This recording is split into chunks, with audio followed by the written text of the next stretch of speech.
guys, welcome back to my channel. Thanks for joining me. Today we're going to be doing a speed paint. Thanks for clicking on the video. I know my upload is kind of late. I'm trying to do weekly videos, but I'm kind of drowning in homework at the moment.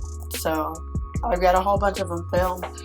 When I get time to put them all out, like sit down and edit them all, I'll be queuing them up so that they come out every week. Just stay tuned for that. So in this particular drawing, this is a speed paint of myself. It's a self-portrait, and I am using wax antique and Photoshop just for reference. So in this, you'll see me drawing this maybe 3 or 4 times.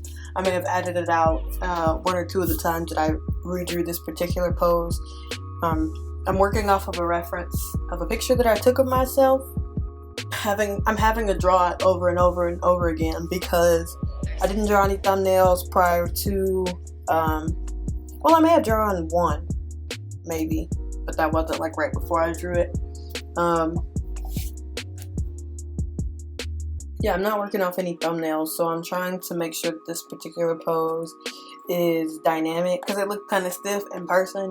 It's not as animated for a illustration. So you'll see me tweaking it, moving the arms a little bit, and cropping things and just readjusting a lot to make sure everything looks fluid and like it should. Really, really emotional. I don't know. Really expressive. That's probably a better word for it. So this is not a particular a pose that I would usually draw. So it did take me a little while. I'm trying to work on interpreting bodies from pictures better. For some reason, if I don't use like a body chan or a body kun or something, like one of those posable models, my poses look super stiff. I think when I'm drawing off of picture references, it's just not as fluid because I'm trying to make sure that the proportions are better rather than the fact that it looks good as a whole. I think I probably tend to focus on the little details more than I should. So yeah guys, don't be afraid to experiment with your art and things like that. So as I said, this is a self-portrait.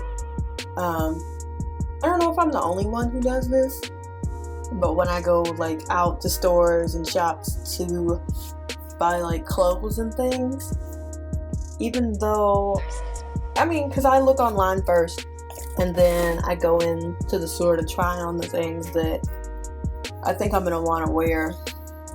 But when I roam through the store, I see all these absurd pieces that would look cool on somebody else, and I don't think it's necessarily my style.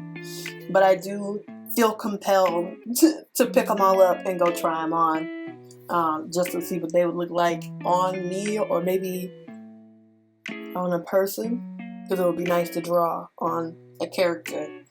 That's usually where I get a lot of my inspiration for outfits and stuff for illustrations and doodles and things like that.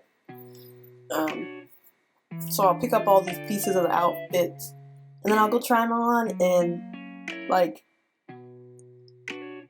don't know why I do this, but I get in the dressing room and I'll take really weird pictures of myself, getting force poses and things like that. I can't really explain why, but I decided to draw this picture because I was in there just screwing around, and I fell in love with this particular picture of myself. So I thought that I would draw it, and you know what? I know the workers in the shops I go to, they're just what is she doing? Because I'm jumping around and probably kicking the door by accident and all of that. but it's really fun for me. And then like, so this particular outfit, you'll see when I get into coloring it. I don't think I probably would never wear this. It's so bright. I mean, it's beautiful. I think. It probably doesn't go together, but I really enjoy this outfit. I probably would not wear it. Maybe. No. Well, I think I just sort of fell into this, and then this type of stuff is kind of what rejuvenates my inspiration. So like, as an artist, I think that people tend to have issues being constantly inspired or finding things that motivate you to keep producing content or keep making art, especially when we're in this day and age where most people are doing stuff for people to see, not necessarily because you enjoy it. I think it's so much pressure on creatives to make stuff that has like a wow factor rather than something that is for your interpretation, something that makes you enjoy doing what you love, which is art, or whatever it is, whatever medium it is that you create in. I think that with things like this, you can just enjoy completing a task in the way that you fell in love with your medium.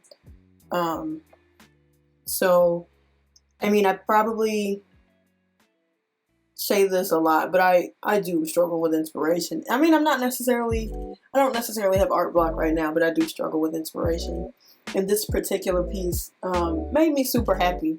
I was giggling probably the entire time I was drawing this for the entire hour and a half, 2 hours that I was, rendering this whole piece.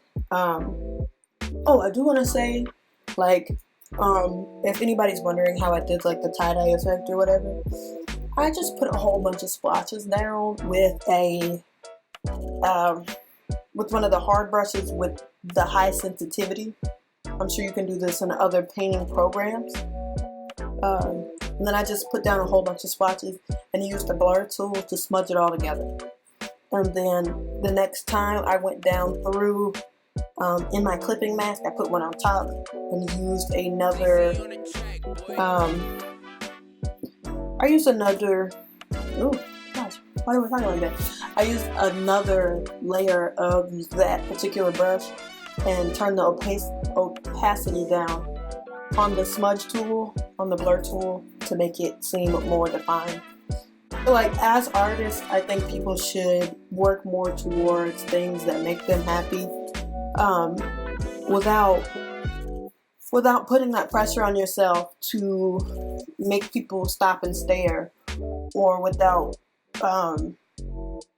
trying to be in competition with yourself, or let alone other people, because that's gonna tear you apart as an artist, honestly.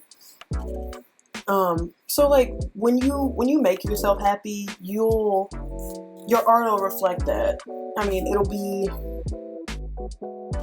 when you actually enjoy a piece thoroughly, it'll shine through your art. So inspiration blooms and it blossoms when you surround yourself with stuff that makes you genuinely happy.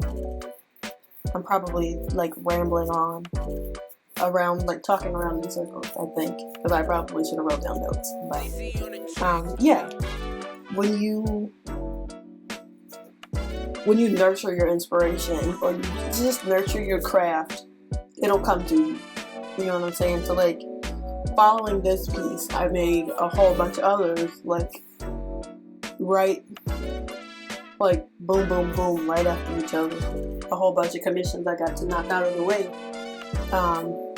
because I was really, really in the zone. So I would consider this piece more of a warm-up for myself rather than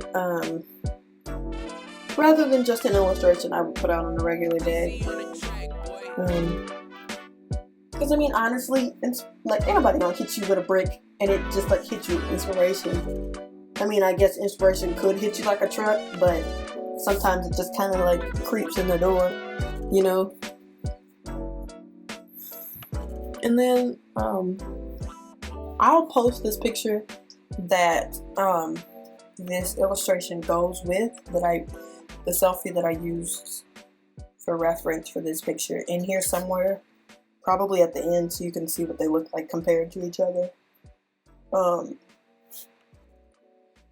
And I want to, like, while you guys are here, if you made it this far, you probably didn't want to hear me talk and fidget around. You probably didn't want to hear me talk and fidget around the entire time. But I do want to thank you guys for watching the video. And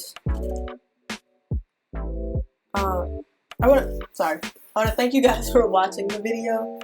And if you enjoyed my rambling, you can click subscribe and the notification bell if you want, or you can just like the video. And if you hated it, you know, you're welcome to leave me some comments down in the comment section. Tell me what you didn't like. Maybe I'll fix it, maybe I won't, because I really don't care.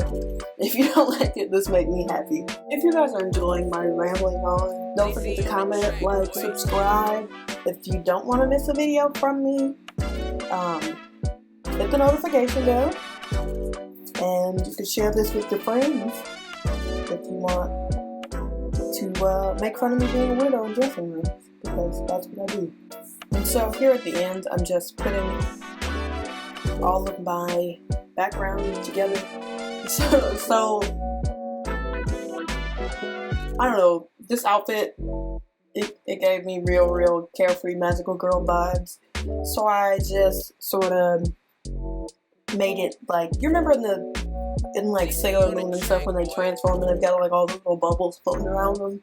So I just put a whole bunch of those up and blurred them out and smudged them to make them opaque, and turned down the fill setting on the layer that I used to put those up there and put some sparkles in there, and that's exactly what I did. So again, thanks guys for watching. If you want to watch another video, I'll link it probably in the cards or put it on the screen, and see you in the next one. Bye bye.